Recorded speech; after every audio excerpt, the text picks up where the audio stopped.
All right, Tuesday edition of Sports Talk. When Sports Talk comes on the air, the topics are normally football or football recruiting. All right, let's give you tonight's recruiting report. Phil KORNBLUT has covered recruiting for over 30 years. But there's one thing his listeners won't hear him mention when it comes to future college players. I don't trust the people who do the rankings because I think a lot of the rankings are manipulated by the college coaches who want something done. I think it's heavily political.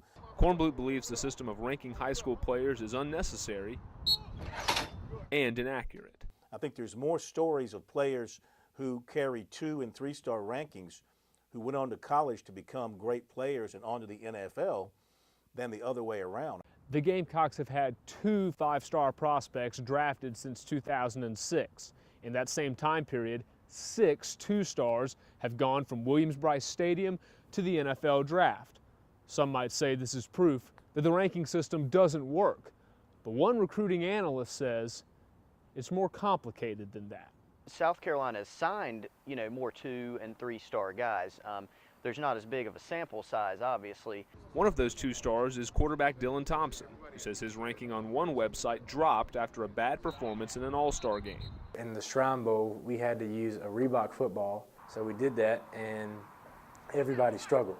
And I remember someone came up to me at school and was like, Rivals has got you from a 3-star to a 2-star. I was like, oh man, that's not good. USC assistant coach Steve SPURRIER Jr. says the ratings don't matter. Typically, stars are rated on who's recruiting them. So the Rivals waits for us to start telling them who we think is a good player, and then they start rating them high. Thompson and Spurrier agree that the ratings go out the window once a player gets on campus. They don't introduce you, Dylan Thompson starting quarterback and then parentheses 5-star recruit. Your first month here, we have to de-recruit you. Some that had people telling them how great they are. KORNBLUT says as long as he's on air, he'll keep listening to coaches. I don't need to see a star ranking by your name. I trust the guys who get paid hundreds of thousands of dollars. And keep watching 2-stars in high school become big stars in college. Rixon Lane, Carolina News.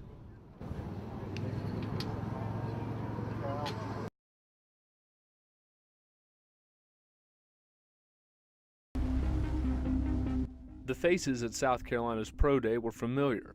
Possible #1 pick Jadeveon Clowney, quarterback Connor Shaw, wide receiver Bruce Ellington, cornerback Victor Hampton, and wide receiver David Wilkins? That's right, David Wilkins. He's a former high jumper who played in 6 USC games in 2 years and never caught a single pass. Now he's hoping to make the leap to the NFL. I feel like I competed well with everybody in the field. So right now, I just have to kind of sit back. I put in the work, and I have to wait for a call if that comes. Wilkins was a 3-sport star here at Broome High School, where he lettered in football, basketball, and track and field. And although he went to South Carolina on a track scholarship, his passion for football and his dream of playing for a big-time program never faded. I had a conversation with my track coach, and I told him that I was, thinking about, walking onto the team. He told me to really seriously weigh my options and think about it and take time. And if it's something that I really wanted to do, then go through with it. Not only did Wilkins walk onto a program in the toughest football conference in America after 2 years away from the sport, the Gamecocks were ranked 9th in the country when he joined the squad. It's incredibly impressive to be able to kind of go cold turkey away from the track grounds and jump straight onto a college football team and then hold his own for 2 full years without basically being broken in half in practice. That says a lot about a guy. The odds are against him. Wilkins isn't expected to be selected in the draft, and his best chance to make a roster will likely be as an undrafted free agent. But Wilkins says his belief hasn't wavered. I know as long as I keep working hard, then I'm going to end up where I'm supposed to be in life. I really do. I truly feel that way. And he hopes to become a David that can run with the NFL's Goliaths. Rixon Lane, Carolina News.